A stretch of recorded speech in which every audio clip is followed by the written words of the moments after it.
દ્વારકાધીશ. જય દ્વારકાધીશ. કયું ગામ ભગવાન? ગારિયાધાર. તમારું ગામનું નામ પ્રોપર ગારિયાધાર જ છો? ગારિયાધાર. પ્રોપર જ? હા. બાજુનું ગામ છે? નહીં, ગારિયાધાર જ. હવે તમારું આખું નામ જણાવો પહેલા. મારું આખું નામ છે લાલજીભાઈ રવજીભાઈ રાઠોડ. હવે લાલજીભાઈ, તમે અમૃત પુષ્પક કોના માટે અને શું તકલીફ માટે લઈ ગયા હતા ભાઈ?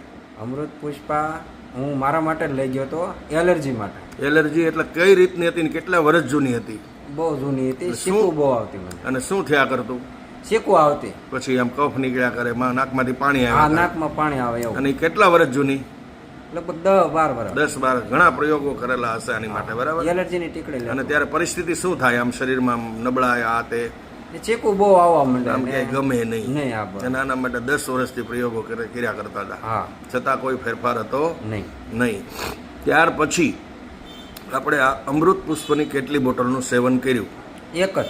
એક બોટલનું સેવન કર્યા પછી આ તમારી વર્ષો જૂની જે એલર્જીની બીમારી હતી એની અંદર શું શું આજની તારીખે ફાયદા? એ બસ વહી જ ગઈ હવે. હે, કેટલા શીખવા દિવસમાં એ આવતી કાર્યક્રમ ક્લિયર થઈ ગયો?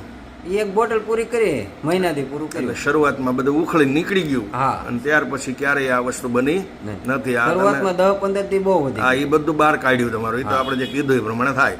તો ત્યાર પછી તમને આજ સમય કેટલો થઈ ગયો એ વસ્તુને? 6 મહિના જેવું. 6 મહિનામાં ક્યારેય તમને એલર્જીનો અનુભવ નહીં. થયો ભગવાન? નહીં. તો તમારી દ્રષ્ટિએ રિઝલ્ટ કેટલું કહી શકાય? એ 100% જેવું થયું. ભગવાનની દયા જ કહેવાય ને, હા. તે કાંઈ છે જ નહીં. નહીં. તો બરાબર, દ્વારકાધીશની પૂરેપૂરી તમારા બીમારી ઉપર કૃપા થઈ. તો તમારો ફોન નંબર જણાવો રામ. 93 91 91 93. એકદમ ધીમેથી ને ફરી વખત. 93 16 91 91 93. હવે આવી તકલીફવાળા કોઈ લોકો તમારી આગળ માહિતી માગે તો પ્રેમથી જાણકારી આપજો. જય દ્વારકાધીશ.